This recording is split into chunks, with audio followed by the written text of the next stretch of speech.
स्वागत है आप सभी का हमारे YouTube channel TKM educational platform पर। साथियों, आज तैयारी का अंतिम दिन है और जिसको ऐसा लगे कि मेरी जीके की तैयारी बिल्कुल नहीं हुई है, वो एक बार इस क्लास को ज़रूर देखें। इस क्लास में मैं आपके लिए लेकर आया हूँ 150 वन लाइनर जीके के कुछ महत्वपूर्ण प्रश्न। इसलिए एग्ज़ाम देने से पहले इस क्लास को ज़रूर देखें। चलिए शुरू करते हैं आज की क्लास। पहला प्रश्न है, राजस्थान का क्षेत्रफल भारत के क्षेत्रफल का कितना प्रतिशत है? तो राइट आंसर हो जाएगा 10.41%। कितना प्रतिशत है? 10.41%। अगर राजस्थान के क्षेत्रफल की बात करें तो राजस्थान का क्षेत्रफल है 3,42,239 वर्ग किलोमीटर। वह भारत के कुल क्षेत्रफल का कितना प्रतिशत? 10.41%। अगला प्रश्न है, राजस्थान की कुल स्थलीय सीमा कितनी है? तो राइट आंसर होगा 5,920 किलोमीटर। कितनी है? 5,920 किलोमीटर, जिसमें से 4,850 किलोमीटर अंतर्राज्यीय सीमा है और 1,070 किलोमीटर अंतर्राष्ट्रीय सीमा है जो पाकिस्तान के साथ लगती हैं। और इस अंतर्राज्यीय सीमा के साथ भारत की 5 राज्य सीमा बनाते हैं, जिसमें पंजाब, हरियाणा, यूपी, एमपी और गुजरात। अगला प्रश्न है, राजस्थान की भौगोलिक स्थिति है, यानी राजस्थान का अक्षांशीय विस्तार की बात करें तो राजस्थान का अक्षांशीय विस्तार है 23 डिग्री 3 मिनट उत्तरी अक्षांश से 30 डिग्री 12 मिनट उत्तरी अक्षांश। देशांतरी विस्तार की बात करें तो देशांतरी विस्तार है 69 डिग्री 30 मिनट पूर्वी देशांतर से 78 डिग्री 17 मिनट पूर्वी देशांतर तक। अगर राजस्थान की उत्तर से दक्षिण तक की लंबाई की बात करें तो उत्तर से दक्षिण की लंबाई है 826 किलोमीटर। कितनी है? 826 किलोमीटर। और पूर्व से पश्चिम की बात करें तो 869 किलोमीटर। कितनी है? 869 किलोमीटर पूर्व से पश्चिम, यानी राजस्थान की जो चौड़ाई ज़्यादा है और ऊंचाई कम है। अगला प्रश्न है, राजस्थान को राजपूताना नाम किसने व कब दिया था? तो साथियों, राजस्थान को राजपूताना नाम दिया था 1800 ईस्वी में जॉर्ज थॉमस ने। किसने दिया था? जॉर्ज थॉमस ने, सन 1800 ईस्वी के अंदर। अगला प्रश्न है, राजस्थान की अंतर्राष्ट्रीय सीमा का विस्तार है हिंदू मलकोट गंगानगर से शाहगढ़ बाड़मेर तक। कहाँ से कहाँ तक है? हिंदू मलकोट गंगानगर से शाहगढ़ बाड़मेर तक राजस्थान की अंतर्राष्ट्रीय सीमा का विस्तार है। और राजस्थान अंतर्राष्ट्रीय सीमा बनाता है पाकिस्तान के साथ। किसके साथ? पाकिस्तान के साथ। 1070 किलोमीटर। कितने किलोमीटर? 1070 किलोमीटर। और 1070 किलोमीटर यानी इस अंतर्राष्ट्रीय सीमा पर जो है राजस्थान की 4 जिले सीमा बनाते हैं राजस्थान की, जिनमें गंगानगर हो गया, बीकानेर हो गया, जैसलमेर हो गया, बाड़मेर हो गया। ये 4 जिले जो हैं पाकिस्तान के साथ अंतर्राष्ट्रीय सीमा बनाते हैं। अगला प्रश्न है, राजस्थान की आकृति कैसी है? तो राजस्थान की आकृति की बात करें तो राजस्थान की आकृति है विषम कोणीय चतुर्भुज के समान। कैसी है? विषम कोणीय चतुर्भुज के समान या फिर पतंगाकार। कैसी है? पतंगाकार राजस्थान की आकृति है। अगला प्रश्न है, जयपुर के किस भू क्षेत्र को गिरवा कहा जाता है? तो साथियों, गिरवा कहा जाता है उदयपुर के आसपास के क्षेत्र को। किसे कहा जाता है? उदयपुर के आसपास का क्षेत्र को क्या कहा जाता है? गिरवा कहा जाता है। अगला प्रश्न है, राजस्थान को कुल कितने भौतिक विभागों में बांटा गया है? तो साथियों, राजस्थान को 4 भौतिक प्रदेशों में बांटा गया है। कितने भौतिक प्रदेशों में? 4 भौतिक प्रदेशों में बांटा गया है, जिनमें अगर पश्चिम में बात करें तो राजस्थान की वो है थार का मरुस्थल, मध्य में अरावली पर्वतमाला, पूर्वी मैदानी प्रदेश, और इसके बाद में दक्षिणी पूर्वी क्षेत्र में है हाड़ौती का पठार। यानी हाड़ौती का पठार किस पठार का भाग है? मालवा के पठार का भाग। तो 4 भागों में बांटा गया, यानी मरुस्थल हो गया, अरावली पर्वत हो गए, मैदान हो गया और पठार हो गया। ये 4 भागों में बांटा गया है राजस्थान के भौतिक प्रदेशों में। अगला प्रश्न है, अरावली श्रृंखला पर्वत श्रृंखला किसका अवशेष है? तो साथियों, अरावली पर्वत श्रृंखला की बात करें तो अरावली पर्वत श्रृंखला है गोंडवाना लैंड का हिस्सा। किसका हिस्सा है? गोंडवाना लैंड का। यानी अरावली पर्वतमाला की उत्पत्ति किसी हुई है? गोंडवाना लैंड से। और वहीं अगर हम थार के मरुस्थल की बात करें तो थार के मरुस्थल की उत्पत्ति हुई है तैतीस सागर से, तैतीस सागर से।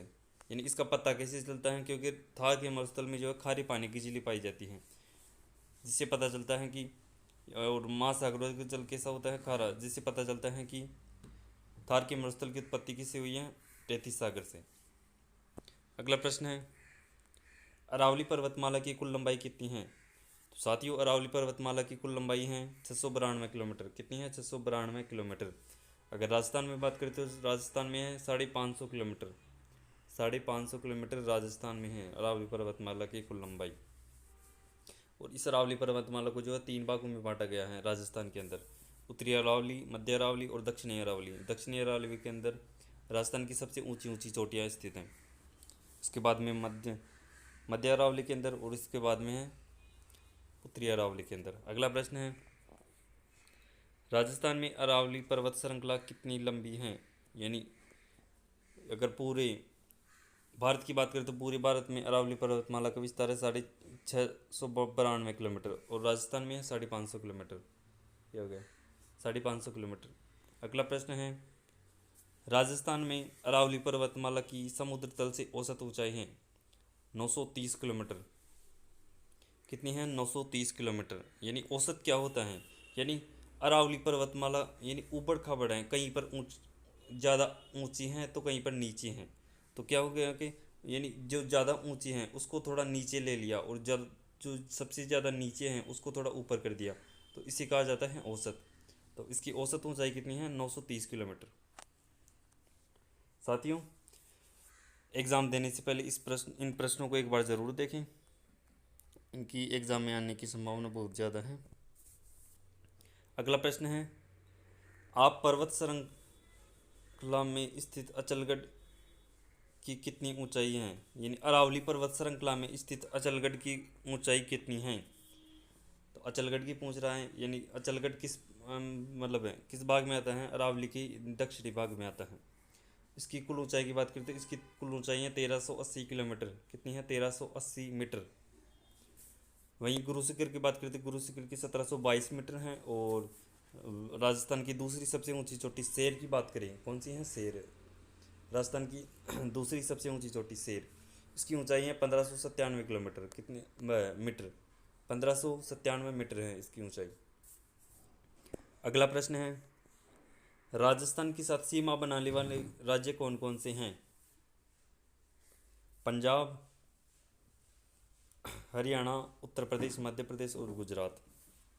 साथियों, राजस्थान के साथ भारत के 5 राज्य सीमा बनाते हैं। कितने राज्य सीमा बनाते हैं, 5 राज्य सीमा बनाते हैं, जिसमें पंजाब हो गया, हरियाणा हो गया, उत्तर प्रदेश, मध्य प्रदेश और गुजरात। और वहीं अगर राजस्थान के साथ सर्वाधिक अंतर्राज्यीय सीमा बनाने वाला राज्य कौन सा है, वो हो जाएगा मध्य प्रदेश। कौन सा हो जाएगा, मध्य प्रदेश। और सबसे कम पंजाब हो गया है। पंजाब कितनी लगाता है, 89 किलोमीटर। और मध्य प्रदेश की बात करें तो 1600 किलोमीटर। और इसके साथ मध्य प्रदेश के साथ जो है राजस्थान की 10 जिले सीमा लगाते हैं। कितने जिले सीमा लगाते हैं, 10। और पंजाब के साथ 2 जिले, जिसमें गंगानगर हो गया, हनुमानगढ़ हो गया। अगला प्रश्न है, तस्तरी नुमा बेसिन में बसा हुआ नगर है, तो कौन सा हो जाएगा, उदयपुर। उदयपुर शहर जो है तस्तरी नुमा बेसिन में बसा हुआ है। अगला प्रश्न है, राजस्थान की सर्वाधिक जनसंख्या निवास करती हैं। साथियों, सर्वाधिक जनसंख्या निवास करती हैं पूर्वी मैदानी भाग के अंदर। कहाँ पर निवास करती हैं, पूर्वी मैदानी भाग के अंदर। और वहीं अगर न्यूनतम जनसंख्या की बात करें तो न्यूनतम जनसंख्या निवास करती है हाड़ौती के पठार में, मतलब है थार के मरुस्थल में। यानी क्षेत्रफल तो ज़्यादा है थार के मरुस्थल का, और जनसंख्या कम निवास करती है। और पूर्वी मैदानी प्रदेश में सर्वाधिक जनसंख्या निवास करती हैं। और वहीं अगर सर्वाधिक नदियों वाला भौतिक प्रदेश पूछे तो सर्वाधिक नदियों वाला भौतिक प्रदेश हो जाएगा हाड़ौती का पठार। अगला प्रश्न है, लाठी श्रृंखला क्या है। तो लाठी श्रृंखला की बात करते तो लाठी श्रृंखला है भूगर्भिक जल की पट्टी को, क्या है, भूगर्भिक जल की पट्टी है लाठी सीरीज, जिसका विस्तार है पोखरण से मोहनगढ़ तक। कहाँ से कहाँ तक है, पोखरण से मोहनगढ़ तक इसका विस्तार है जैसलमेर ज़िले के अंदर, जैसलमेर में। अगला प्रश्न है, राजस्थान की सर्दियों की वर्षा मुख्यतः आती हैं। तो साथियों, सर्दियों में जो वर्षा होती है उसे क्या कहा जाता है राजस्थान में? मावठ के नाम से जाना जाता है। और जो ग्रीष्म ऋतु में होने वाली अत्यंत गर्म, मतलब ग्रीष्म ऋतु में चलने वाली अत्यंत गर्म धूल भरी हवाओं को क्या कहा जाता है राजस्थान के अंदर? उन्हें लू कहा जाता है। और शीत ऋतु में होने वाली वर्षा को क्या कहा जाता है? मावठ कहा जाता है। तो साथियों, वो होते हैं उत्तर पश्चिमी हवाओं से। किससे होती है मावठ वर्षा? उत्तर पश्चिमी हवाओं से। अगला प्रश्न है, राजस्थान की कुब्बड़ पट्टी कहाँ है? कुब्बड़ पट्टी, साथियों कुब्बड़ पट्टी होती है एक फ्लोराइड जल की पट्टी है, फ्लोराइड जल की पट्टी। इससे क्या होता है कि इसका जल पीने से जो है मतलब लोगों में जो है कुबड़ापन आ जाता है, यानी कुबड़े हो जाते हैं लोग। और इसका विस्तार है नागौर अजमेर के अंदर। कहाँ पर है? नागौर अजमेर के अंदर। अगला प्रश्न है, राजस्थान के किस जिले में सूर्य की किरणों का तिरछापन सर्वाधिक होता है? तो साथियों, सूर्य की किरणों का सर्वाधिक तिरछापन होता है गंगानगर जिले के अंदर। कहाँ पर होता है? गंगानगर जिले के अंदर। और वहीं पूछ लें, अगर सीधापन पूछ लें, यानी सूर्य की किरणों का सर्वाधिक तिरछापन कहाँ पर मिलता है, तो वो जाएगा बांसवाड़ा जिले के अंदर। कहाँ पर? बांसवाड़ा जिले के अंदर। साथियों, हमारा सूर्य जो है, यानी करक रेखा, ये क्यों मध्य की रेखा करक रेखा, मतलब ऊपर करक रेखा हो गई, वो मध्य रेखा और मकर रेखा हो गई। सूर्य इन तीनों रेखाओं के मध्य जो है चक्कर लगाता है, यानी पृथ्वी, सूर्य यहाँ से यहाँ तक जाता है और यहाँ से यहाँ तक जाता है। यानी कर्क रेखा पर आ जाता है तो ग्रीष्म ऋतु होती है, और यहाँ पर मकर रेखा पर उस समय शीत ऋतु होगी। तो जहाँ पर भी सूर्य जिस रेखा पर भी जाएगा वहाँ पर क्या होगी? ग्रीष्म ऋतु होगी। तो कर्क रेखा पर, यानी जब सीधा चमकेगा तो कर्क रेखा राजस्थान की जो दक्षिणी भाग से गुजरती है, और दक्षिणी भाग में आता है बांसवाड़ा। तो वहाँ पर जो है सर्वाधिक सीधापन पाया जाएगा मतलब सूर्य की किरणों का। अगला प्रश्न है, राजस्थान में कम वर्षा का कारण क्या है? तो साथियों, राजस्थान में कम वर्षा होती है अरावली पर्वतमाला का मानसून के समानांतर होना। यानी अरावली पर्वतमाला जो है मानसून के समानांतर है, यानी ये अरावली पर्वतमाला है। और जैसे ही मानसून आता है, राजस्थान में मानसून आता है, वैसे ही इस अरावली पर्वतमाला के सहारे सारे जो है आगे निकल जाता है, यानी टकराता नहीं है इससे, जिससे क्या होता है कि वर्षा नहीं होती है। यही कारण है कि राजस्थान में वर्षा नहीं होती है, यानी अरावली पर्वतमाला के समानांतर होने के कारण ही राजस्थान में वर्षा नहीं होती। अगला प्रश्न है, राजस्थान में भैंसरोडगढ़ से बिजोलिया तक का पठारी भाग क्या कहलाता है? तो साथियों, भैंसरोडगढ़ से बिजोलिया तक के पठारी भाग को क्या कहा जाता है? ऊपरमाल के नाम से जाना जाता है, ऊपरमाल। और साथ ही ऊपरमाल पंच बोर्ड की स्थापना किसने की थी?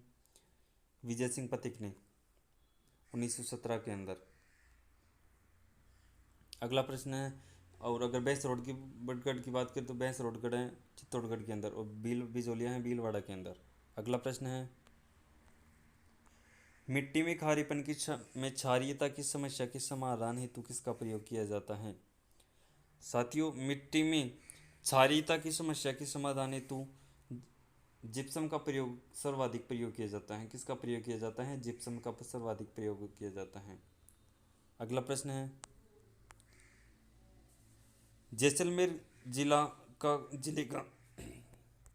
जिले का कौन सा गांव रेगिस्तान प्रसार के लिए जाना जाता है? यानी जैसलमेर जिले का कौन सा गांव है जो रेगिस्तान के प्रसार के लिए जाना जाता है? तो साथियों, नाचना गांव जो है रेगिस्तान प्रसार के लिए जाना जाता है जैसलमेर जिले का। नाचना कहाँ पर है? जैसलमेर जिले के अंदर। यहाँ पर ऊँट भी सर्वाधिक पाए जाते हैं। यहाँ मतलब यहाँ पर जो रेगिस्तान ही रेगिस्तान है। अगला प्रश्न है, राजस्थान में झीलों की नगरी किसे कहा जाता है? साथियों, झीलों की नगरी कहा जाता है उदयपुर को। उदयपुर को क्या कहा जाता है? झीलों की नगरी कहा जाता है। उदयपुर को वाइट शहर कहा जाता है, सफ़ेद शहर कहा जाता है, माउंटेन फाउंटेन का शहर कहा जाता है उदयपुर को। अगला प्रश्न है, राजस्थान में कौन सा शहर राष्ट्रीय राजधानी क्षेत्र का अंग है? तो साथियों, राष्ट्रीय राजधानी क्षेत्र का अंग कौन सा जिला है राजस्थान का? अलवर हो जाएगा। वो कौन सा हो जाएगा? अलवर। अगला है राजस्थान विधानसभा की प्रथम महिला अध्यक्ष कौन थी, यानी विधानसभा की पहली महिला अध्यक्ष कौन थी, तो वो जाएगी सुमित्रा सिंह। कौन थी? सुमित्रा सिंह विधानसभा की प्रथम महिला अध्यक्ष। अगला है गढ़सीसर सरोवर स्थित हैं। तो साथियों गढ़सीसर सरोवर स्थित है जैसलमेर जिले के अंदर। कहाँ पर स्थित है? जैसलमेर में। अगला प्रश्न है ऑपरेशन फ्लड के सूत्रधार हैं। साथियों ऑपरेशन फ्लड के सूत्रधार कौन थे? डॉक्टर वर्गीज कुरियन। कौन थे? डॉक्टर वर्गीज कुरियन जो ऑपरेशन फ्लड के सूत्रधार थे। अगला प्रश्न है राजस्थान का वर्तमान स्वरूप स्थिति में आया। साथियों राजस्थान का जो एकीकरण है वो 7 चरणों में पूर्ण हुआ था। कितनी चरणों में पूर्ण हुआ था? 7 चरणों में पूर्ण हुआ था। और जो अंतिम चरण का नाम था, मतलब वो अंतिम चरण था 1 नवंबर 1956 को पूर्ण हुआ राजस्थान का, यानी एकीकरण तैयार होके, यानी 1 नवंबर 1956 को राजस्थान का एकीकरण पूर्ण हुआ था। और इसमें जो है एक केंद्र शासित प्रदेश अजमेर मेरवाड़ा को मिलाया गया था, यानी 26वां जिला किसे बनाया गया था? अजमेर को। और इससे पहले 25 जिले थे। अगला प्रश्न है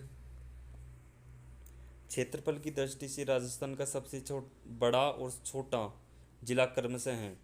तो साथियों क्षेत्रफल की दृष्टि से सबसे बड़ा जिला है जैसलमेर, और सबसे छोटा जिला कौन सा है? धौलपुर। कौन सा है? धौलपुर।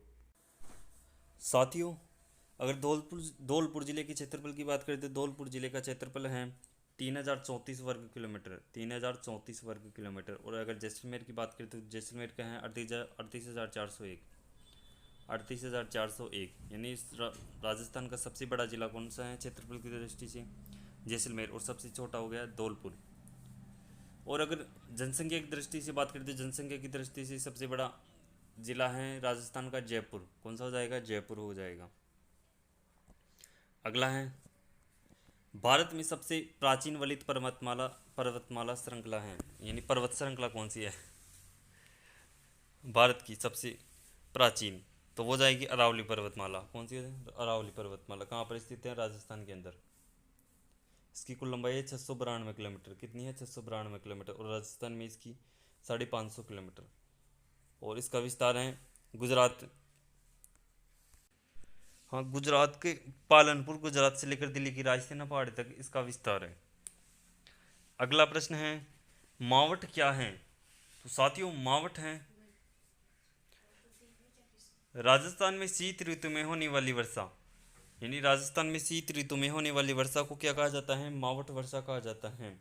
और ये जो है गेहूँ की को गेहूँ के लिए सर्वाधिक लाभदायक है। गेहूँ की कृषि के लिए सर्वाधिक लाभदायक है। और यह वर्षा होती है पश्चिमी विक्षोभों से।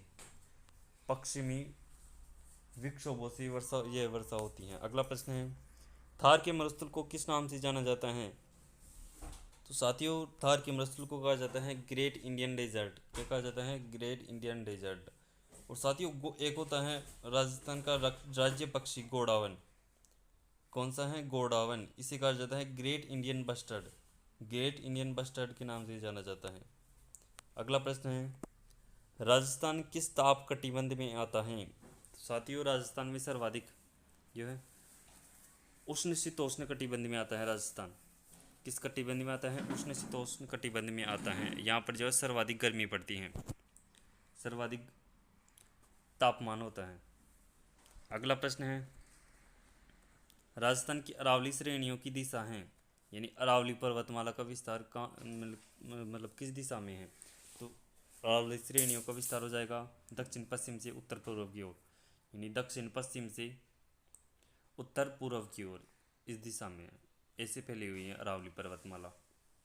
और इसकी ऊंचाई भी यानी दक्षिण में तो कम है, मतलब दक्षिण पश्चिम में तो ऊंचाई अधिक है, और जैसे जैसे उत्तर की ओर जाएंगे वैसे वैसे ऊंचाई घटती जाएगी। अगला प्रश्न है राजस्थान की सर्वाधिक लंबी सीमा किस राज्य से मिलती है? तो साथियों राजस्थान की जो अंतर्राज्यीय सीमा मतलब जो भारत के 5 राज्य से सीमा बनाता है राजस्थान। कितने राज्य से? 5 राज्य से सीमा बनाता है, जिसमें हो गया पंजाब हो गया, हरियाणा, यूपी, एमपी, गुजरात। इन 5 राज्यों से सीमा बनाता है। और सर्वाधिक सीमा बनाता है मध्य प्रदेश से। किससे बनाता है? मध्य प्रदेश के साथ सर्वाधिक सीमा बनाता है। कितनी बनाता है? 1600 किलोमीटर। और अगर सबसे कम पूछ ले तो सबसे कम बनाता है पंजाब के साथ 89 किलोमीटर। कितनी बनाता है? 89 किलोमीटर पंजाब के साथ। अगला प्रश्न है, राजस्थान देश में कौन से भाग में स्थित है? यानी राजस्थान जो देश के किस भाग में स्थित है? तो राइट आंसर हो जाएगा उत्तर पश्चिम भाग में। किस भाग में स्थित है? उत्तर पश्चिमी भाग में। यानी ये हमारा भारत है, और मतलब भारत के इस भाग में स्थित है राजस्थान। तो राइट आंसर हो जाएगा उत्तर पश्चिम भाग में। अगला प्रश्न है,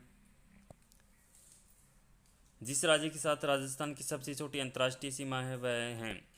साथियों, वह हो जाएगा पंजाब। अभी बात की थी हमने, 89 किलोमीटर इस सीमा लगती है पंजाब के साथ, और राजस्थान के 2 जिले सीमा बनाते हैं। गंगानगर हो गया और हनुमानगढ़, ये 2 जिले सीमा बनाते हैं पंजाब के साथ। अगला प्रश्न है, सिरोही क्षेत्र की पहाड़ियों को स्थानीय भाषा में क्या कहा जाता है? तो साथियों, सिरोही क्षेत्र में जो पहाड़ियाँ पाई जाती हैं उन्हें स्थानीय भाषा में कहा जाता है भाकर। क्या कहा जाता है? भाकर कहा जाता है। अगला प्रश्न है, बोराट का पठार स्थित है? तो साथियों, बोराट का पठार स्थित है कुंभलगढ़ और गोगुंदा के मध्य। कहाँ पर स्थित है? कुंभलगढ़ और गोगुंदा के मध्य बोराट का पठार स्थित है। कुंभलगढ़ राजसमंद हो जाएगा और गोगुंदा उदयपुर। उदयपुर और राजसमंद, कुंभलगढ़ उदयपुर, कुंभलगढ़ राजसमंद हो जाएगा, गोगुंदा उदयपुर, इन दोनों के मध्य बोराट का पठार स्थित है। अगला प्रश्न है, छप्पन का मैदान किन के बीच स्थित है? साथियों, छप्पन के मैदान की बात करते हैं। छप्पन का मैदान स्थित है प्रतापगढ़ और बांसवाड़ा के मध्य। कहाँ पर स्थित है? प्रतापगढ़ व बांसवाड़ा के मध्य छप्पन का मैदान स्थित है। और अगर छप्पन की पहाड़ियों की बात करते हैं, छप्पन की पहाड़ियाँ स्थित हैं बाड़मेर जिले के अंदर। कहाँ पर स्थित है? बाड़मेर जिले के अंदर। और इन्हीं पहाड़ियों को जो है नाकुड़ा की पहाड़ियाँ भी कहा जाता है। इन्हीं छप्पन की पहाड़ियों को क्या कहा जाता है? नाकुड़ा की पहाड़ियाँ भी कहा जाता है, क्योंकि इन पहाड़ियों के अंदर जो नाकुड़ा भैरव का मंदिर स्थित है। इसका मंदिर स्थित है? नाकुड़ा भैरव का मंदिर स्थित है, इसलिए इसे नाकुड़ा की पहाड़ियाँ कहा जाता है। और छप्पन का मैदान कहाँ पर हो गया? प्रतापगढ़ व बांसवाड़ा में। और ये इन्हीं छप्पन के मैदान में जो है माई नदी बहती है। कौन सी नदी बहती है? माई नदी, जिसे वागड़ व कांठल की गंगा कहा जाता है। अगला प्रश्न है, कर्नल जेम्स टोड ने अपनी यात्रा वृत्तांत ट्रेवल्स इन वेस्टर्न इंडिया किसे समर्पित किया? साथियों, कर्नल जेम्स टोड ने जो है अपनी यात्रा वृत्तांत ट्रेवल्स इन वेस्टर्न इंडिया यति ज्ञान चंद्रपाल को, किसी यति ज्ञान चंद्रपाल को समर्पित किया। ट्रेवल्स इन वेस्टर्न इंडिया को किसी किया? यति ज्ञान चंद्रपाल को। अगला प्रश्न है, मरुस्थलीय क्षेत्र में निम्नलिखित में विशिष्ट लवण झीलों को स्थानीय भाषा में क्या कहा जाता है? तो मरुस्थल में पाई जाती हैं लवणीय झीलों को क्या कहा जाता है? डांड कहा जाता है। यानी मरुस्थल में पाई जाने वाली लवणीय झीलों को क्या कहा जाता है? डांड या टाट कहा जाता है। डांड या टाट कहा जाता है। अगला प्रश्न है, पश्चिमी राजस्थान में खारी पानी की झीलें किसका अवशेष हैं? तो साथियों, पश्चिमी राजस्थान में जो खारी पानी की झीलें हैं वो किसका अवशेष है? तैतीस सागर का अवशेष है।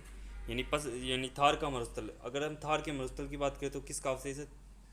तैतीस सागर का अवशेष है। और थार के मरुस्थल में ही खारी पानी की झीलें पाई जाती हैं। तो राइट आंसर क्या होगा? तैतीस सागर।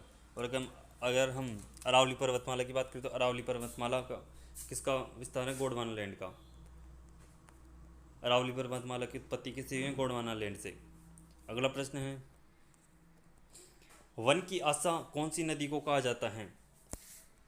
तो साथियों, वन की आशा कहा जाता है बनास नदी को। किसी कहा जाता है? वन की आशा बनास नदी को। और बनास नदी की बात करें तो बनास नदी जो है खमनौर की पहाड़ियाँ राजसमंद से निकलती हैं और रामेश्वरम सवाई माधोपुर में जाकर गंगा में चंबल नदी में मिल जाती हैं। और बनास नदी जो है पूर्ण भाव की दृष्टि से राजस्थान की सबसे लंबी नदी है। कौन सी नदी है? पूर्ण भाव की दृष्टि से राजस्थान की सबसे लंबी नदी कौन सी है? बनास नदी हो जाएगा राइट आंसर। और इसे वन की आशा के नाम से भी जाना जाता है। अगला प्रश्न है, जयपुर की बैराट की पहाड़ियों से कौन सी नदी निकलती हैं? साथियों, बैराट की पहाड़ी से निकलती है बाणगंगा नदी। कौन सी नदी निकलती है? बाणगंगा नदी। और इसे कहा जाता है अर्जुन की गंगा। क्या कहा जाता है? अर्जुन की गंगा। यानी अर्जुन ने तीर चलाया तो नदी निकली बाणगंगा। तो राइट आंसर होगा बाणगंगा नदी। अगला प्रश्न है, बेडज नदी का उद्गम कहाँ से होता है? साथियों, बेडज नदी का उद्गम होता है गोगुंदा की पहाड़ी से। साथियों, खमनौर की पहाड़ी से होता है बनास नदी का उद्गम, और गोगुंदा की पहाड़ी से हो जाएगा बेडस नदी का उद्गम। अगला प्रश्न है, लूणी नदी का पानी कहाँ से खारा हो जाता है? अगर लूणी नदी की बात करें तो साथियों, लूणी नदी का पानी बालोतरा के बाद खारा हो जाता है। किसके बाद? बालोतरा के बाद। बालोतरा कहाँ पर स्थित है? बाड़मेर जिले के अंदर। और इसके बाद जो है लूणी नदी का पानी खारा हो जाता है। इसी कारण से इस लूणी नदी को जो है मिट्टी खारी के नाम से भी जाना जाता है। किस नाम से जाना जाता है? मिट्टी खारी के नाम से भी जाना जाता है। और बालोतरा की बात करें तो बालोतरा जो है नदी तल से नीचे बसा हुआ है, यानी सर्वाधिक बाढ़ का प्रकोप भी कहाँ पर देखने को मिलता है? बालोतरा के अंदर सबसे खारा स्थान है, लवणीय स्थान है बालोतरा, इसलिए इसे मिट्टी खारी के नाम से जाना जाता है लूणी नदी को। अगला प्रश्न है, बांसवाड़ा जिले के खांदू के निकट कौन सी नदी प्रवेश करती है? साथियों, बांसवाड़ा के खांदू गांव से राजस्थान की माई नदी प्रवेश करती है। कौन सी नदी प्रवेश करती है? माई नदी प्रवेश करती है। अगर माई नदी की बात करें तो साथियों, धार जिला मेंदजिल अमोरू पहाड़ी से निकलती है माई नदी। इसके बाद में बांसवाड़ा के खांदू गांव से राजस्थान में प्रवेश करती है, और राजस्थान में प्रवेश करने के बाद में इस नदी पर जो बांसवाड़ा के अंदर माई बाजार से अगर बांध बना हुआ है, 3109 मीटर लंबा बांध है, राजस्थान का सबसे लंबा बांध है। इसके बाद में यह नदी जो है डूंगरपुर में चली जाती है। डूंगरपुर में बेणेश्वर नामक स्थान पर त्रिवेणी नदियों का संगम होता है, सोमाही व जाखम का। इसके बाद में गुजरात में कड़ाना बांध बना हुआ है इस नदी पर, और इसके बाद में यह अरब सागर में गिर जाती है। अगला प्रश्न है, देवरा झील किस का नाम है? यानी देवरा नहीं है यहाँ पर, डेबर झील है। डेबर झील किस झील को कहा जाता है? डेबर झील किस झील को कहा जाता है? तो हमारा राइट आंसर होगा जैसमंद झील को, यानी मीठी पानी की झील है जैसमंद झील। अगला प्रश्न है, जैसमंद झील के सबसे बड़े व छोटे टापू का नाम क्रमशः क्या है? साथियों, जैसमंद झील के सबसे बड़े टापू का नाम है बाबा का भांगड़ा। क्या नाम है? बाबा का भांगड़ा सबसे बड़ा टापू, और सबसे छोटा हो गया प्यारी। अगला प्रश्न है, सुभाष उद्यान किसने बनवाया था? यानी जो है पिछौला झील के अंदर सुभाष उद्यान का निर्माण जो है जहांगीर ने करवाया था। किसने करवाया था? जहांगीर ने करवाया था। अगला प्रश्न है, कपिल मुनि का मेला कार्तिक पूर्णिमा को कहाँ लगता है? तो साथियों, कपिल मुनि के मेले की बात करें तो कपिल मुनि का मेला बढ़ता है कार्तिक पूर्णिमा को। कब बढ़ता है? कार्तिक पूर्णिमा को। और यह कब कहाँ पर बढ़ता है? कोलायत बीकानेर के अंदर, कोलायत बीकानेर में, कोलायत बीकानेर में। किस कहाँ पर बढ़ता है? कोलायत बीकानेर के अंदर, हमारा राइट आंसर हो जाएगा।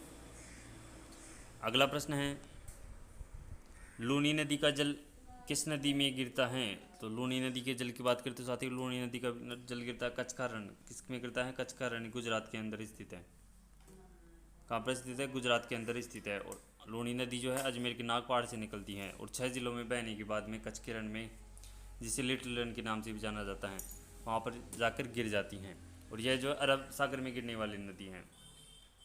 कहाँ पर गिरने वाली? अरब सागर की नदियों में गिना जाता है इस नदी को। अगला प्रश्न है, राज्य की किस नदी द्वारा अवनालिका अपरदन सबसे अधिक होता है? तो हमारा राइट आंसर हो जाएगा चंबल नदी। चंबल नदी से जो है अवनालिका अपरदन सर्वाधिक होता है। अगला प्रश्न है, गढ़सीसर सरोवर कहाँ स्थित है? तो साथियों, गढ़सीसर सरोवर की बात करें तो गढ़सीसर सरोवर स्थित है जैसलमेर जिले के अंदर। कहाँ पर स्थित है? जैसलमेर में गढ़सीसर सरोवर स्थित है। अगला है, राजस्थान में सबसे लंबी जल सुरंग परिवहन सुरंग है। साथियों, सबसे बड़ी लंबी सुरंग की बात करें तो वो है मानसी व वाकल जल सुरंग परियोजना। कौन सी है? मानसी व वाकल जल सुरंग परियोजना।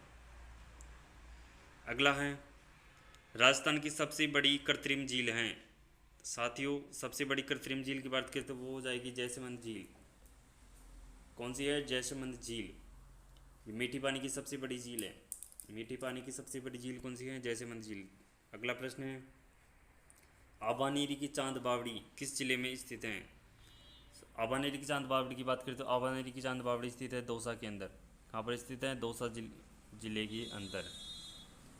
अगला प्रश्न है, राजस्थान में चुलिया जलप्रपात किस नदी पर स्थित है? तो साथियों, चुलिया जलप्रपात की बात करें तो चुलिया जलप्रपात राजस्थान में चंबल नदी पर बना हुआ है। किस नदी पर? चंबल नदी पर बना हुआ है। अगर हम जलप्रपात की बात करें तो यानी जल ऊपर से नीचे की ओर गिरता है, यानी अब झरना, आप इसे झरना कह सकते हैं, उसे क्या कहा जाता है, जलप्रपात कहा जाता है। और सबसे ऊंचा जलप्रपात कौन सा है, चुलिया जलप्रपात है, 18 मीटर ऊंचा है। यानी राजस्थान का सबसे ऊंचा जलप्रपात कौन सा है, चुलिया जलप्रपात है। चंबल नदी पर बना हुआ है, चित्तौड़गढ़ के अंदर बना हुआ है।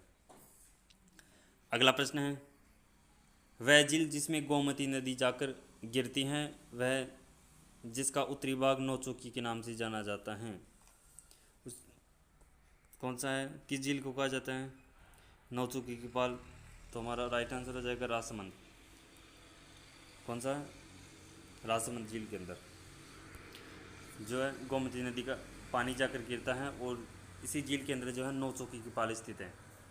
अगला प्रश्न है, राजस्थान में पूर्णतः सर्वाधिक क्षेत्र में बहने वाली नदी है।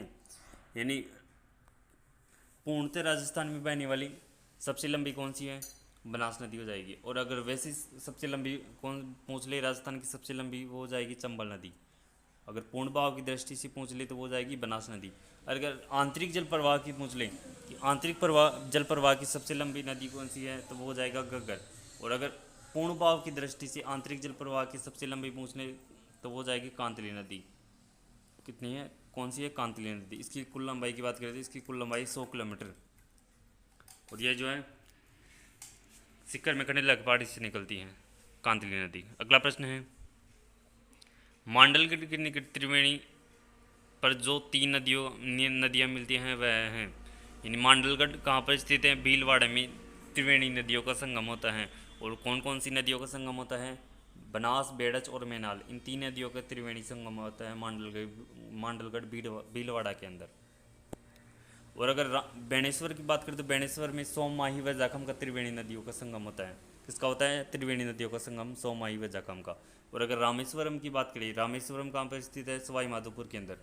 यहाँ पर होता है बनास, बेड़च और चंबल, बनास और सीप का। किसका होता है, चंबल, बनास और सीप, इन 3 नदियों का त्रिवेणी संगम होता है रामेश्वरम नामक स्थान पर, सवाई माधोपुर में। और बेणेश्वर डूंगरपुर जिले के अंदर स्थित है। अगला प्रश्न है, किस नदी को वागड़ व कांठल की गंगा कहा जाता है। तो साथियों, वागड़ व कांठल की गंगा कहा जाता है माई नदी को। किसे कहा जाता है, माई नदी को। इसे आदिवासियों की गंगा कहा जाता है, आदिवासियों की गंगा भी कहा जाता है। किसे कहा जाता है, माई नदी को। और माई नदी अंग्रेजी की उल्टे यूं के आकार में बहने वाली नदी भी है कहा जाता है। और कर्क रेखा को 2 बार काटने वाली नदी भी कौन सी है, माई नदी। अगला प्रश्न है, राणा प्रताप सागर बांध स्थित है। तो राणा प्रताप सागर बांध की बात करें तो राणा प्रताप सागर बांध स्थित है रावतभाटा चित्तौड़गढ़ के अंदर। कहाँ पर स्थित है, रावतभाटा चित्तौड़गढ़ के अंदर। और यह किस नदी पर बना हुआ है, चंबल नदी पर। चंबल नदी पर जो है 4 बांध बनी हुई हैं, जिसमें गांधी सागर बांध हो गया जो मध्य प्रदेश के अंदर स्थित है, राणा प्रताप सागर, जवाहर सागर और Kota barrage. Kota barrage Kota barrage से केवल सिंचाई की जाती है, और बाकी 3 से जो है बिजली का भी उत्पादन किया जाता है। अगला प्रश्न है, इंदिरा गांधी नहर का उद्गम स्थल कहाँ है। तो साथियों, इंदिरा गांधी नहर की बात करते हो, इंदिरा गांधी नहर का उद्गम है हरि के बैराज। कहाँ से, हरि सतलज और व्यास नदियों के संगम पर कौन सा बांध बना हुआ है, हरि के बैराज। और इससे उद्गम होता है किसका, इंदिरा गांधी नहर का। पहले इसका नाम राजस्थान नहर था। क्या था, राजस्थान नहर। फिर इसका नाम बदलकर क्या कर दिया गया, इंदिरा गांधी नहर कर दिया गया। अगला प्रश्न है, पचपदरा झील स्थित है। साथियों, पचपदरा झील की बात करें तो पचपदरा जो है खारी पानी की झील है। कौन सी है, खारी पानी की झील, पचपदरा झील। और यह कहाँ पर स्थित है, बाड़मेर जिले के अंदर। तुम्हारा राइट आंसर क्या हो जाएगा, बाड़मेर। अगला प्रश्न है, राजस्थान में वर्तमान में मौजूद किस नदी का प्राचीन नाम सरस्वती था। तो साथियों, सरस्वती के नाम से किस नदी को जाना जाता है। तो साथ ही सरस्वती कहा जाता है घग्गर नदी को। किसे कहा जाता है, घग्गर नदी को। और घग्गर नदी की बात करते हैं, इसे नट भी कहा जाता है। क्या कहा जाता है, नट भी कहा जाता है, नाली भी कहा जाता है, सोतर भी कहा जाता है। अगला प्रश्न है,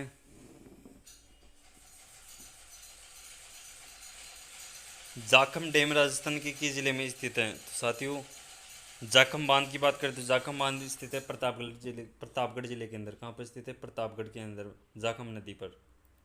किस नदी पर बना हुआ है, जाखम नदी पर जाखम बांध स्थित है प्रतापगढ़ में। अगला प्रश्न है, मेजा बांध किस नदी पर बना हुआ है। साथियों मेजा बांध की बात करते हैं। मेजा बांध स्थित है कोठारी नदी पर। किस नदी पर? कोठारी नदी पर, भीलवाड़ा के अंदर। कहाँ पर स्थित है? भीलवाड़ा के अंदर मेजा बांध स्थित है कोठारी नदी पर। अगला प्रश्न है, बिसलपुर बांध किस नदी पर बना हुआ है? साथियों बिसलपुर बांध की बात करें तो बिसलपुर बांध बना हुआ है टोंक जिले के अंदर। कहाँ पर बना हुआ है? टोंक में। और यह किस नदी पर बना हुआ है? बनास नदी पर। तो राइट आंसर हो जाएगा बनास नदी। अगला प्रश्न है, राजस्थान नहर का नाम इंदिरा गांधी नहर कब रखा गया? साथियों जो इंदिरा गांधी नहर है उसका पहले नाम था राजस्थान नहर, यानी पहले राजस्थान नहर के नाम से जाना जाता था इंदिरा गांधी नहर को, और इसका नाम बदला गया नवंबर 1984 को, यानी 1984 को इसका नाम बदलकर इंदिरा गांधी नहर कर दिया गया राजस्थान नहर का। अगला प्रश्न है, राजस्थान में मिट्टी का बना बांध कौन सा है? तो मिट्टी से बना बांध कौन सा हो जाएगा? पांचना बांध। कौन सा है? पांचना बांध, मिट्टी से बना बांध। अगला प्रश्न है, सिद्धमुख परियोजना व नौहर परियोजना से राजस्थान के किन जिलों को लाभ पहुंचेगा? तो साथियों सिद्धमुख परियोजना व नौहर परियोजना से राजस्थान के हनुमानगढ़ व चूरू जिले को लाभ पहुंचेगा। अगला प्रश्न है, गंगा नहर में किस जिले के शुष्क भागों को फलों के उद्यान में खाद्यान्न भंडार में बदल दिया है? तो राइट आंसर हो जाएगा, यानी गंगा नहर यानी इंदिरा गांधी नहर द्वारा जो खाद्यान्न भंडार में बदल दिया गया। ऐसा कौन सा जिला है राजस्थान का? तो वो हो जाएगा गंगानगर। राइट आंसर क्या होगा? गंगानगर। गंगानगर को अन्न का कटोरा भी कहा जाता है। क्या कहा जाता है? अन्न का कटोरा भी कहा जाता है गंगानगर को। कृषि के औजारों के लिए प्रसिद्ध है गंगानगर। इसके लिए प्रसिद्ध है? कृषि के औजारों के लिए प्रसिद्ध है। और जो है बूढ़ा डंडा लेके लैला मजनू को पीटता है, यानी बुढ़ा जोड़ का गुरुद्वारा, डाडा पंपाराम का मेला, और लैला मजनू की मजार भी कहाँ पर स्थित है? गंगानगर जिले के अंदर स्थित हैं। अगला प्रश्न है, राजस्थान में जीवन धारा योजना का संबंध है? तो साथियों जीवन धारा योजना का संबंध है सिंचाई के कुओं के निर्माण से। किससे संबंधित है? सिंचाई के कुओं के निर्माण से। राइट आंसर हो जाएगा। अगला प्रश्न है, बहुउद्देशीय नदी घाटी परियोजनाओं को आधुनिक भारत का मंदिर किसने कहा था? साथियों बहुउद्देशीय नदी घाटी परियोजनाओं को आधुनिक भारत का मंदिर कहा था पंडित जवाहरलाल नेहरू ने। किसने कहा था? पंडित जवाहरलाल नेहरू ने। अगला प्रश्न है, नर्मदा परियोजना से पानी मिलता है। नर्मदा परियोजना की बात करें तो इसमें बूंद बूंद सिंचाई परियोजना की बात की गई है, यानी बूंद बूंद सिंचाई, यानी बूंद बूंद सिंचाई परियोजना प्रयोग किया जाता है नर्मदा नहर परियोजना में। और यह किन जिलों को लाभ पहुंचता है? इनसे जालौर व बाड़मेर जिले को लाभ पहुंचता है नर्मदा सिंचाई परियोजना से। अगला प्रश्न है, सोम कमला अम्बा सिंचाई परियोजना किस जिले में स्थित है? सोम कमला अम्बा सिंचाई परियोजना वो स्थित है डूंगरपुर जिले में। कहाँ पर स्थित है? डूंगरपुर जिले में। अगला प्रश्न है, राजस्थान में जंगल की ज्वाला किस वृक्ष को कहा जाता है? तो वो हो जाएगा डाक या पलास को। क्या कहा जाता है? जंगल की ज्वाला के नाम से भी जाना जाता है डाक या पलास के वन को। और शराब के उत्पादन की बात करें तो साथियों शराब का उत्पादन होता है महुआ से। और तेंदू के पत्ते से जो है बीड़ी बनाई जाती है। तेंदू के पत्ते से बीड़ी बनाई जाती है। अगला प्रश्न है, जल में किसकी अधिकता से मिट्टी क्षारीय हो जाती है? तो हो जाएगा सोडियम क्लोराइड। सोडियम क्लोराइड की मात्रा से मिट्टी में क्षारीयपन आ जाता है। अगला प्रश्न है, राजस्थान में भूरी मिट्टी का प्रसाद किस नदी का प्रवाह क्षेत्र माना जाता है?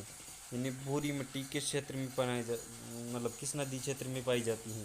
तो हो जाएगा बनास नदी क्षेत्र में। बनास नदी में कौन सी मिट्टी पाई जाती है? भूरी मिट्टी पाई जाती है। भूरी मिट्टी पाई जाती है बनास नदी क्षेत्र के अंदर। अगला प्रश्न है, कोपे ने जलवायु प्रदेशों की वर्गीकरण का आधार माना है। तो साथियों कोपे ने जलवायु के वर्गीकरण का आधार माना है वनस्पति को। किसे माना है? वनस्पति को आधार माना है कोपेन ने। वर्षा को जलवायु वर्गीकरण का आधार माना है किसने माना है? थॉर्नवेट ने। यानी थॉर्नवेट ने वर्षा को माना है और कोपेन ने माना है किसको? वनस्पति को। कोपेन ने वनस्पति को माना है जलवायु वर्गीकरण का आधार और थॉर्नवेट ने माना है वर्षा को। अगला प्रश्न है,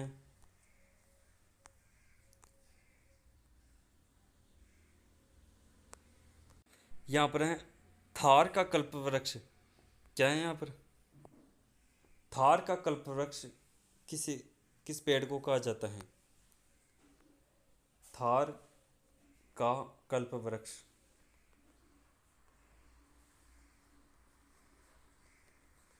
तो साथियों थार का कल्प वृक्ष कहा जाता है किसे कहा जाता है? खेजड़ी को। और राजस्थान का राज्य वृक्ष भी क्या है? खेजड़ी। तो थार का कल्प वृक्ष कौन सा हो जाएगा? खेजड़ी हो जाएगा। अगला प्रश्न है, कत्था किस वृक्ष के तने के आंतरिक भाग से प्राप्त होता है? तो कत्थे की बात करते हो साथियों, खेर के पेड़ से कत्था प्राप्त होता है। किससे प्राप्त होता है? खेर से। अगला प्रश्न है, रेगिस्तान वन रोपण एवं भू संरक्षण केंद्र कहाँ स्थित हैं? तो साथियों रेगिस्तान वन रोपण एवं भू संरक्षण केंद्र स्थित हैं जोधपुर जिले के अंदर। कहाँ पर स्थित है? जोधपुर के अंदर। अगला प्रश्न है, शुष्क क्षेत्रीय वानिकी अनुसंधान संस्थान कहाँ स्थित हैं? तो साथियों शुष्क क्षेत्रीय वानिकी अनुसंधान संस्थान कहाँ पर हो जाएगा? जोधपुर जिले के अंदर।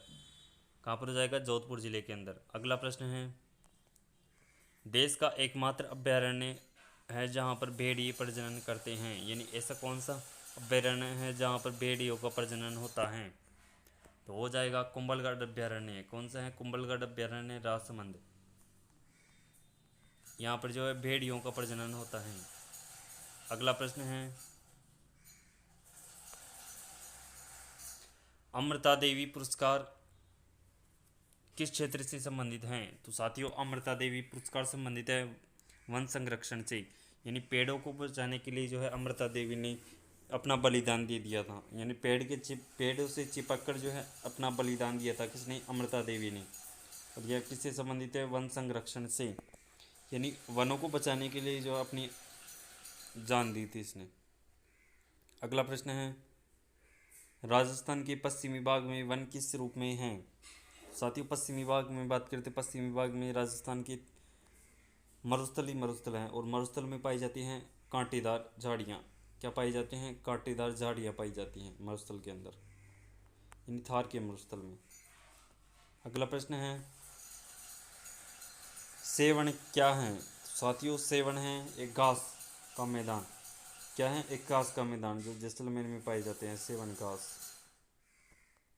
अगला प्रश्न है, काजरी का संबंध किस जिले से है? तो साथियों काजरी हैं central arid zone research institute. इसकी स्थापना की गई थी 1959 के अंदर। 1959 के अंदर इसका प्रमुख उद्देश्य था मरुस्थल के प्रसार को रोकना। क्या था? मरुस्थल के प्रसार को रोकना इसका प्रमुख उद्देश्य था। और इसकी स्थापना की गई थी जोधपुर जिले के अंदर। कहाँ पर की गई थी? जोधपुर जिले के अंदर। तो हमारा राइट आंसर हो जाएगा जोधपुर जिला। काजरी की स्थापना कहाँ पर की गई थी? जोधपुर जिले के अंदर। अगला प्रश्न है, कृष्ण मृग कहाँ पाए जाते हैं? तो साथियों कृष्ण मृग की बात करें तो कृष्ण मृग पाए जाते हैं तालछापर अभ्यारण्य के अंदर। कहाँ पर पाई जाती है? तालछापर अभ्यारण्य कहाँ पर स्थित है? चूरू जिले के अंदर। कहाँ पर स्थित है? चूरू जिले के अंदर। अगला प्रश्न है, किस जिले में आकलवुड फॉसिल्स पार्क स्थित हैं? तो साथियों आकलवुड फॉसिल्स पार्क स्थित है जैसलमेर जिले के अंदर। कहाँ पर स्थित है? जैसलमेर जिले के अंदर। अगला प्रश्न है, कौन सी राष्ट्रीय उद्यान को विश्व प्राकृतिक धरोहर के नाम से जाना जाता है? साथियों विश्व प्राकृतिक धरोहर के नाम से जाना जाता है केवलादेव राष्ट्रीय उद्यान को। केवलादेव कहाँ पर स्थित है? भरतपुर के अंदर। कहाँ पर स्थित है? भरतपुर के अंदर। और इसे कहा जाता है पक्षियों का स्वर्ग कहा जाता है इसे, केवलादेव को। यहाँ पर जो है साइबेरियन क्रेन पाई जाती हैं। साइबेरियन क्रेन के लिए प्रसिद्ध कौन सा अभ्यारण्य है? केवलादेव अभ्यारण्य। जो भरतपुर जिले के अंदर स्थित हैं। अगला प्रश्न है, वह अभ्यारण्य जिसमें उड़ने वाली गिलहरी पाई जाती हैं, तो वो हो जाएगा सीता माता अभ्यारण्य। कौन सा अभ्यारण्य है? सीता माता अभ्यारण्य। यहाँ पर जो है उड़ने वाली गिलहरी पाई जाती हैं, उड़न गिलहरी पाई जाती हैं। अगला प्रश्न है, हरी कबूतर राजस्थान के किस अभ्यारण्य में पाए जाते हैं? साथियों, हरी कबूतर पाए जाते हैं सरिस्का के अंदर। कहाँ पर पाए जाते हैं? सरिस्का के अंदर। और सरिस्का कहाँ पर स्थित है? अलवर जिले के अंदर। ये जो है हरे कबूतरों के लिए प्रसिद्ध है। और यहाँ पर जो है बरितरी की गुफा भी स्थित है। बरितरी की गुफा पांडुपुल हनुमान मंदिर स्थित है अलवर जिले के अंदर। अगला प्रश्न है, फुलवारी किनाल अभ्यारण्य किस जिले में है? फुलवारी किनाल की बात करते हैं। फुलवारी किनाल अभ्यारण्य उदयपुर जिले के अंदर। कहाँ पर स्थित है? उदयपुर जिले के अंदर। हमारा राइट आंसर हो जाएगा उदयपुर जिला। अगला प्रश्न है, वन विहार अभ्यारण्य किस जिले में स्थित हैं? तो वन विहार की बात करते हैं। वन विहार स्थित है धौलपुर जिले के अंदर। कहाँ पर स्थित है? धौलपुर जिले के अंदर। हमारा अगला प्रश्न है, भूमि की उर्वरता बढ़ाने के लिए निम्न में से कौन सी फसल उगाई जाती है? यानी भूमि की उर्वरता को बढ़ाने के लिए कौन सी फसल बोई जाती है? तो वो जाएगा उड़द। उड़द की फसल बोने से जो है भूमि में उर्वरता अधिक आती है। उर्वरता अधिक आती है, यानी भूमि बंजर नहीं होती है इससे, उड़द की फसल बोने से। अगला प्रश्न है, राज्य के किस जिले को अन्न का कटोरा कहा जाता है? तो साथियों, अन्न का कटोरा कहा जाता है गंगानगर जिले को। किसे कहा जाता है? गंगानगर जिले को। और गंगानगर जिले जो है कृषि के औजारों के लिए प्रसिद्ध है। किसके लिए प्रसिद्ध है? कृषि के औजारों के लिए प्रसिद्ध है। यहाँ पर जो है गेहूं का सर्वाधिक उत्पादन होता है। किसका उत्पादन होता है? गेहूं का सर्वाधिक उत्पादन होता है। अगला प्रश्न है, भारत में हरित क्रांति एवं एम.एस. स्वामीनाथन के प्रयासों से कब प्रारंभ की गई? तो साथियों, हरित क्रांति प्रारंभ की गई थी 1966-67 के अंदर। कब की गई थी? 1966-67 के अंदर हरित क्रांति एम.एस. स्वामीनाथन के प्रयासों से प्रारंभ की गई थी। अगला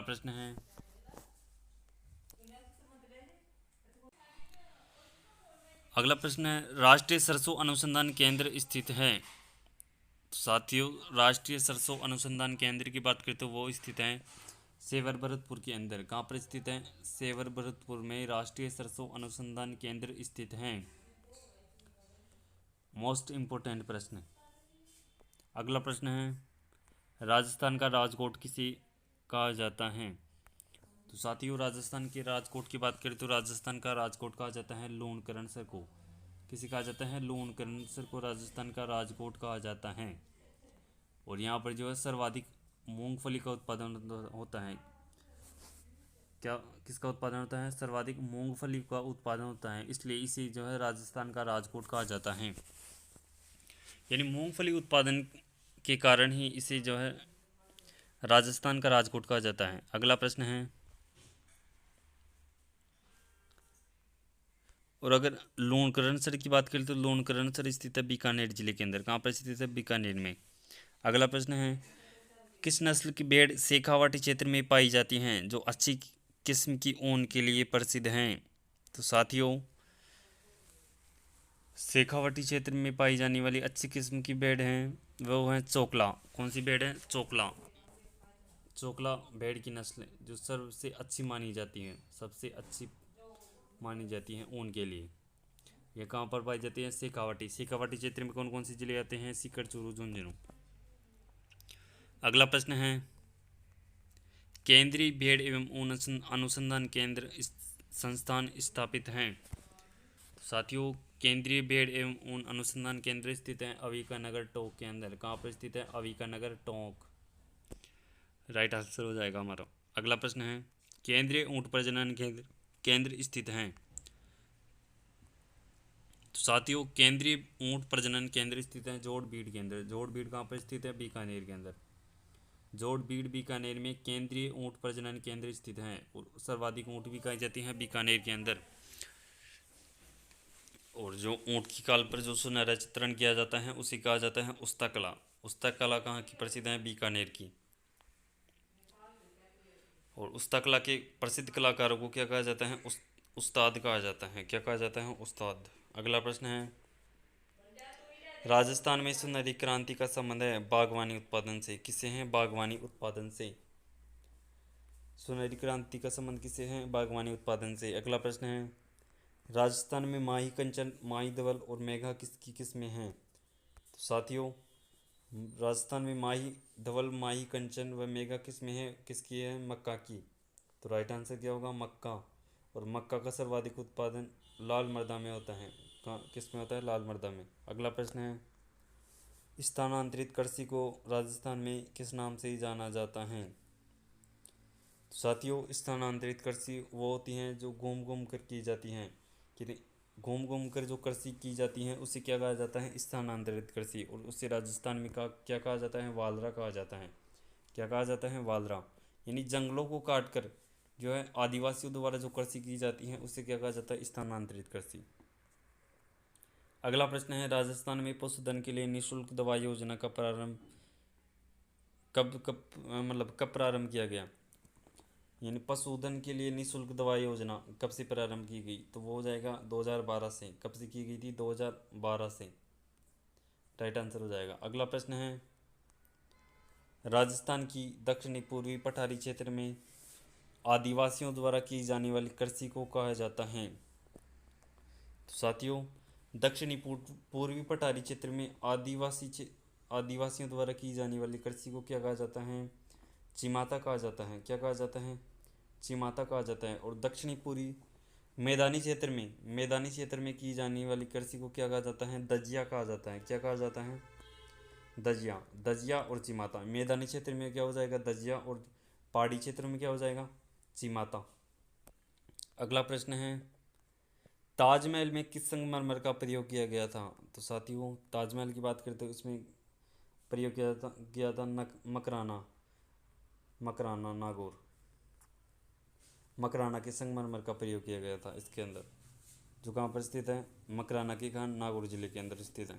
अगला प्रश्न है, गुलाबी रंग का ग्रेनाइट कहाँ पाया जाता है? तो साथियों, गुलाबी रंग का ग्रेनाइट पाया जाता है जालौर जिले के अंदर। कहाँ पर पाया जाता है? जालौर जिले के अंदर। और जालौर को ग्रेनाइट सिटी भी कहा जाता है। क्या कहा जाता है? ग्रेनाइट सिटी भी कहा जाता है जालौर को। जालौर के प्राचीन नाम की बात करते हैं, जालौर का प्राचीन नाम है जाबालीपुर। क्या नाम है? जाबालीपुर। अगला प्रश्न है, राजस्थान में सफ़ेद सीमेंट का उत्पादन होता है? साथियों, राजस्थान में सफ़ेद सीमेंट के उत्पादन की बात करें तो राजस्थान में सफ़ेद सीमेंट का उत्पादन होता है गोटन नागौर के अंदर। कहाँ पर होता है? गोटन नागौर के अंदर। नागौर जो है धातुओं की दा प्रसिद्ध है, यानी धातुओं के लिए कौन सा जिला प्रसिद्ध है? नागौर। अगला प्रश्न है, राज रासायनिक खाद बनाने के काम आने वाला खनिज है? तो साथियों, वो हो जाएगा रॉक फास्फेट। रॉक फास्फेट से रासायनिक खाद बनाई जाती है। अगला प्रश्न है, राजस्थान में लोहा कौन सी किस्म का सर्वाधिक मिलता है? साथियों, राजस्थान में जो लोहा मिलता है वो हेमेटाइट किस्म का लोहा मिलता है। किस किस्म का मिलता है? हेमेटाइट।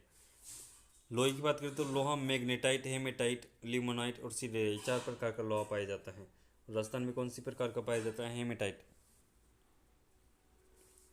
अगला प्रश्न है, राजस्थान में मुख्य टंगस्टन उत्पादक क्षेत्र है, यानी मुख्यतः कौन सा उत्पादक क्षेत्र टंगस्टन के लिए? तो वो जाएगा डेगाना। कौन सा है? डेगाना। नागौर किसके लिए प्रसिद्ध है? टंगस्टन के लिए। अगला प्रश्न है, मैग्नीज का सर्वाधिक उत्पादन किस जिले में होता है? साथियों, मैग्नीज की बात करते हैं, मैग्नीज का सर्वाधिक उत्पादन होता है बांसवाड़ा जिले के अंदर। कहाँ पर होता है? बांसवाड़ा जिले में सर्वाधिक मैग्नीज का उत्पादन होता है। तो राइट आंसर क्या हो जाएगा? बांसवाड़ा जिला। अगला प्रश्न है, विश्व का सर्वश्रेष्ठ लिग्नाइट पाया जाता है? लिग्नाइट की बात करते हैं, लिग्नाइट एक कोयला, तो वो पाया जाता है पलाना के अंदर। कहाँ पर? पलाना के अंदर। पलाना कहाँ पर स्थित है? बीकानेर के अंदर। और विश्व का सर्वश्रेष्ठ लिग्नाइट पाया जाता है पलाना के अंदर। लिग्नाइट एक कोयले का प्रकार है। पीट सबसे घटिया किस्म का कोयला होता है, पीट। अगला प्रश्न है, बाड़मेर में तेल निकालने के काम में कौन सी कंपनी कार्यशील है? साथियों, बाड़मेर में जो तेल निकाला जा रहा है वह केयर्न एनर्जी द्वारा निकाला जा रहा है। किस कंपनी द्वारा निकाला जा रहा है? केयर्न एनर्जी द्वारा। तो राइट आंसर होगा केयर्न एनर्जी। और कहाँ से निकाला जा रहा है? बाड़मेर जिले से। अगला प्रश्न है, सीसा एवं जस्ता गलाई संयंत्र कहाँ स्थापित किया गया है? साथियों, सीसा एवं जस्ता गलाई संयंत्र कहाँ स्थापित किया गया है? तो वो हो जाएगा देवारी उदयपुर के अंदर। कहाँ पर? देवारी उदयपुर के अंदर। अगला प्रश्न है, भाग्य एवं मंगला किस जिले में स्थित हैं? साथियों, भाग्य एवं मंगला की बात करें तो भाग्य और मंगला हैं बाड़मेर जिले में स्थित तेल के कुएं। क्या है? तेल के कुएं। बाड़मेर जिले के अंदर स्थित तेल के कुएं। देख, यानी किस जिले में स्थित है? बाड़मेर के अंदर। राइट आंसर क्या हो जाएगा? बाड़मेर जिला। अगला प्रश्न है, प्रसिद्ध जिप्सम की गोट मांगलोद खान कहाँ स्थित हैं? तो साथियों, गोट मांगलोद की बात करें तो गोट मांगलोद कहाँ पर स्थित है? नागौर जिले के अंदर। कहाँ पर स्थित है? नागौर जिले के अंदर गोट मांगलोद। अगला प्रश्न है, सवाई माधोपुर में चौथ का बरवाड़ा किस खनिज के लिए जाना जाता है? तो साथियों, सवाई माधोपुर में जो चौथ का बरवाड़ा है वह सीसा जस्ता के लिए जाना जाता है। किसके लिए जाना जाता है? सीसा जस्ता के लिए जाना जाता है चौथ का बरवाड़ा, सवाई माधोपुर। इसके अलावा जो है राजपुरा दरीबा व रामपुरा अंगोचा। राजपुरा दरीबा राजसमंद और रामपुरा अंगोचा भीलवाड़ा, ये खाने भी किसके लिए प्रसिद्ध है? सीसा जस्ता के लिए प्रसिद्ध है। और एक होगी चौथ का बरवाड़ा जो सवाई माधोपुर के अंदर स्थित है। अगला प्रश्न है, संगमरमर की सबसे बड़ी प्रसिद्ध मंडी कहाँ स्थित है? तो साथियों, संगमरमर की सबसे प्रसिद्ध मंडी की बात करते वो स्थित है किशनगढ़ के अंदर। कहाँ पर स्थित है? किशनगढ़, अजमेर के अंदर। संगमरमर की सबसे बड़ी व प्रसिद्ध मंडी स्थित है किशनगढ़, अजमेर के अंदर। अगला प्रश्न है, राजस्थान के किस जिले में जिप्सम का सर्वाधिक उत्पादन होता है? साथियों, जिप्सम के सर्वाधिक उत्पादन की बात करें तो वो होता है बाड़मेर जिले के अंदर। कहाँ पर होता है? बाड़मेर जिले में जिप्सम का सर्वाधिक उत्पादन होता है। तो राइट आंसर क्या होगा? बाड़मेर जिला। अगला प्रश्न है, राजस्थान में प्रथम सूती वस्त्र मिल किस शहर में स्थापित की गई? तो साथियों, प्रथम सूती वस्त्र मिल की बात करें तो वो स्थापित की गई थी ब्यावर जिले के अंदर। कहाँ पर स्थापित की गई थी? ब्यावर जिले के अंदर, दी कृष्णा मिल्स लिमिटेड के नाम से। किसके नाम से? दी कृष्णा मिल्स लिमिटेड के नाम से ब्यावर जिले के अंदर। ब्यावर कहाँ पर स्थित है? अजमेर में। अजमेर में, ब्यावर में प्रथम सूती वस्त्र की मिल की स्थापना की गई थी। अगला प्रश्न है, राजस्थान लघु उद्योग निगम की स्थापना कब की गई थी? तो साथियों, राजस्थान लघु उद्योग निगम की बात करें तो इसकी स्थापना की गई थी 3 जून 1961 को। कब की गई थी? 3 जून 1961 को राजस्थान लघु उद्योग निगम की स्थापना की गई थी। अगला प्रश्न है, राजस्थान में लोहे के औजारों के निर्माण में कौन सा जिला प्रसिद्ध है?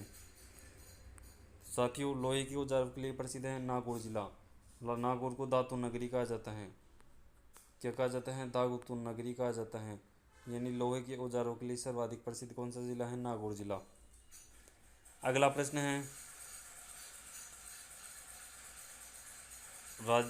राज्य में अब्रक की ईंटों का निर्माण किस जिले में होता है? यानी अब्रक उत्पादन के लिए कौन सा जिला प्रसिद्ध है? तो वो जाएगा भीलवाड़ा। यानी भीलवाड़ा को अब्रक नगरी भी कहा जाता है। क्या कहा जाता है? अब्रक नगरी भी कहा जाता है भीलवाड़ा जिले को। तो राइट आंसर हो जाएगा भीलवाड़ा। अगला प्रश्न है, राजस्थान में कौन सा जिला खस एवं इत्र उद्योग के लिए प्रसिद्ध है? तो खस एवं इत्र उद्योग के लिए प्रसिद्ध के लिए बात करें तो वो है सवाई माधोपुर। कौन सा है? राजस्थान का सवाई माधोपुर जिला खस एवं इत्र उद्योग के लिए प्रसिद्ध है। चलते हैं अगले प्रश्न की ओर। अगला प्रश्न है, राज्य मिर्च की सबसे बड़ी क्या हो गई, यानी विश्व की सबसे बड़ी ऊन मंडी कहाँ पर स्थित है? राजस्थान की राजस्थान की सबसे बड़ी ऊन मंडी कहाँ पर स्थित है? तो वो जाएगा बीकानेर जिले के अंदर। कहाँ पर स्थित है? बीकानेर के अंदर। राज्य की सबसे बड़ी ऊन मंडी स्थित है बीकानेर जिले में। अगला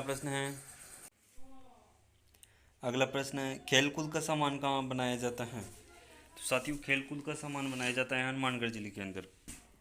कहाँ पर बनाया जाता है? हनुमानगढ़ जिले के अंदर। और हनुमानगढ़ की गोभी प्रसिद्ध है। क्या प्रसिद्ध है? गोभी प्रसिद्ध, यानी गोगा मेडी का मंदिर कहाँ पर है? हनुमानगढ़ जिले के अंदर। अगला प्रश्न है राजस्थान में टायर एवं ट्यूब बनाने का सबसे बड़ा कारखाना कहाँ स्थापित है? साथियों, टायर एवं ट्यूब बनाने के सबसे बड़ी कारखाने की बात करें तो वो स्थित है राजसमंद जिले के अंदर। कहाँ पर स्थित है? राजसमंद, कांकरोली राजसमंद में टायर एवं ट्यूब बनाने का सबसे बड़ा कारखाना स्थित है कांकरोली राजसमंद में। जेके टायर ट्यूब बनाने का कारखाना कहाँ पर स्थित है? कांकरोली में। अगला प्रश्न है राज्य में बादला उद्योग के लिए प्रसिद्ध है।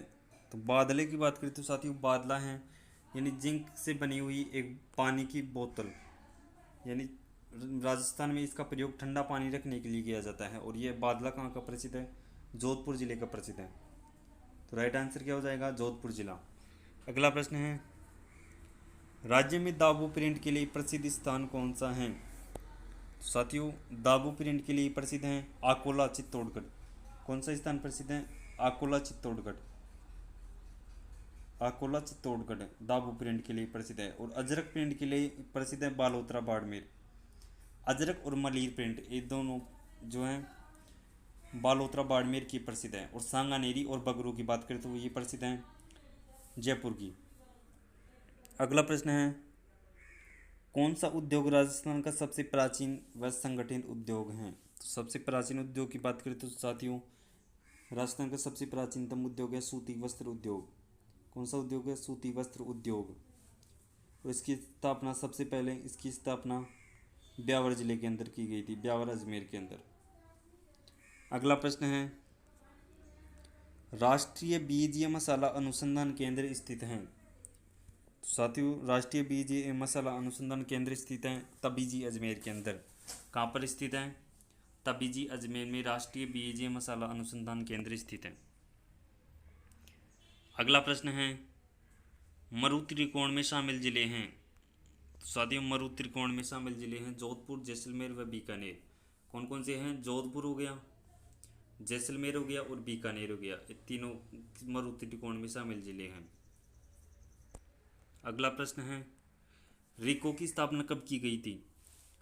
तो साथियों, रिको की स्थापना की गई थी 20 मार्च 1969 को। कब की गई थी? 20 मार्च 1969 को रिको की स्थापना की गई थी। रिको एक औद्योगिक क्षेत्र से संबंधित है। रिको यानी औद्योगिक इकाई है रिको। अगला प्रश्न है राज्य मानवाधिकार आयोग का गठन कब किया गया? साथियों, राज्य मानवाधिकार आयोग का गठन किया गया था 18 जनवरी 1999 को। कब किया गया था? 18 जनवरी 1999 को राज्य मानवाधिकार आयोग का गठन किया गया था। अगला प्रश्न है चंवरी क्या है? चंवरी कर क्या है? साथियों, चंवरी एक कर का नाम है। चंवरी एक कर का नाम है। और चंवरी कर है एक बेटी की विवाह पर लिया जाने वाला 5 रुपये का कर। चंवरी कर क्या होता है? बेटी की विवाह पर लिया जाने वाला 5 रुपये का कर। और यह जो है 1903 में कृष्ण सिंह ने लगा रखा था यह कर। किसने लगा रखा था? कृष्ण सिंह ने। और 1906 के अंदर पृथ्वी सिंह ने तलवार बंधाई कर लगा रखा था। यानी 1906 में पृथ्वी सिंह ने तलवार बंधाई कर और 1903 में कृष्ण सिंह ने चंवरी कर लगा रखा था।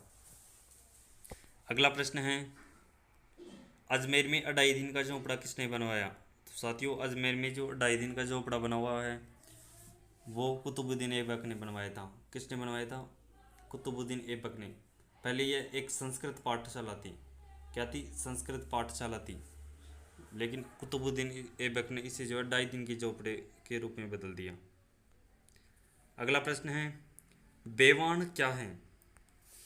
तो साथियों, बेवाण की बात करें तो बेवाण है लकड़ी से बनी मंदिर नुमा आकृति। क्या होती है बेवाण?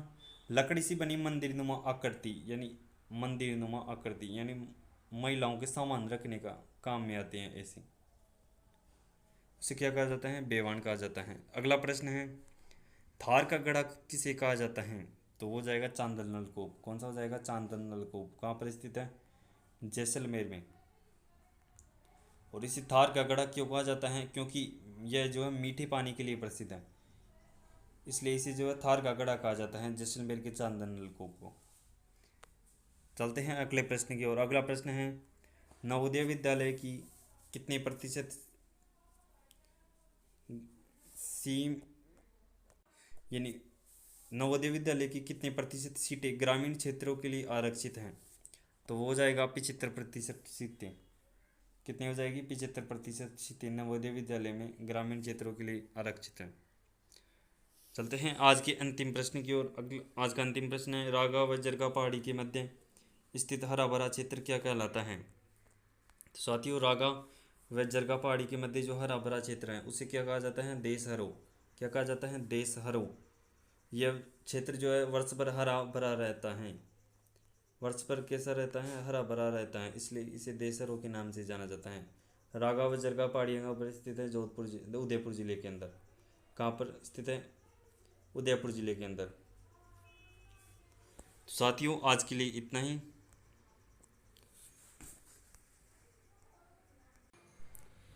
अगर किसी ने जीके की बिल्कुल भी तैयारी नहीं की है वो एक बार इस वीडियो को ज़रूर देखें, और एग्ज़ाम देने से पहले इस वीडियो को ज़रूर देखें सभी। और वीडियो को लाइक करें, शेयर करें और चैनल को सब्सक्राइब करें। धन्यवाद। सबकी एग्ज़ाम अच्छी हो। धन्यवाद।